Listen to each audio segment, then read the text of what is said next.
Champions ট্রফির mega semifinal আজ শেষ চারের প্রথম ম্যাচে মুখোমুখি হবে দুই পরাশক্তি ভারত আর অস্ট্রেলিয়া। ম্যাচের আগের দিন অনুশীলন করেনি টিম ইন্ডিয়া। বিপরীতে অস্ট্রেলিয়া একদিনই সুযোগ পেয়েছে দুবাই অনুশীলনের। দুবাই ইন্টারন্যাশনাল ক্রিকেট স্টেডিয়ামে ম্যাচ শুরু দুপুর ৩টায়। দুবাইয়ে দুই ক্রিকেট মহাশক্তির মহারণ, চ্যাম্পিয়ন্স ট্রফির সেমিফাইনাল। ভারতের মুখোমুখি হতে মুখিয়ে মাইটি অস্ট্রেলিয়া। ম্যাচের আগের দিনও পুরোদমে ঘাম ঝরিয়েছে অজিরা। ম্যাচের আগে মেন্টাল প্রিপারেশনেই বেশি মনোযোগ দিচ্ছে ভারত, তাই ব্যাট বলে ঘাম ঝরানোর চেয়ে বিশ্রামকে গুরুত্ব দিয়েছে তারা।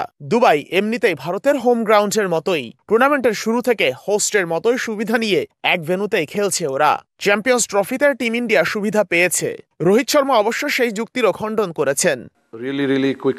প্রত্যেকটা উইকেট আলাদা আচরণ করেছে। এটা আমাদের দেশের মাঠ নয়, এটা দুবাই। আমরা খুব বেশি ম্যাচ এখানে খেলি না, আমাদের কাছেও এই মাঠ নতুনের মতোই। দুবাইয়ে মাত্র একদিন অনুশীলন করে কন্ডিশনের সাথে কতটুকু মানিয়ে নিতে পারে অজিরা? লিলি হালাল বিউটি সোপ, বিএসটিআই কর্তৃক সনদপ্রাপ্ত দেশের প্রথম হালাল বিউটি সোপ, দীপ্তিময় উজ্জ্বল ত্বকের জন্য। সেই প্রশ্ন থেকেই যায়। টুর্নামেন্টের আগে মিচেল স্টার, প্যাট কামিন্সদের না থাকা এমনিতেই অস্ট্রেলিয়ার জন্য বড় ক্ষতির। তার উপর ম্যাচের আগে ছিটকে গেছেন ম্যাথু শট। এত প্রতিবন্ধকতার মাঝেও কি অস্ট্রেলিয়া পারবে ভারতকে আরো একবার রুখে দিতে? যদি সুবিধার কথা বলেন, আমি বলবো ভারত সেটা পাবে। তারা সব ম্যাচই এখানে খেলেছে। আমরা এখানে মাত্র একদিন পেয়েছি, প্রস্তুতির জন্য যা যথেষ্ট নয়। তবে শুরু থেকেই আমরা প্রত্যেকটা ম্যাচ ফলো করেছি এবং সেভাবেই প্রস্তুতি নিয়েছি।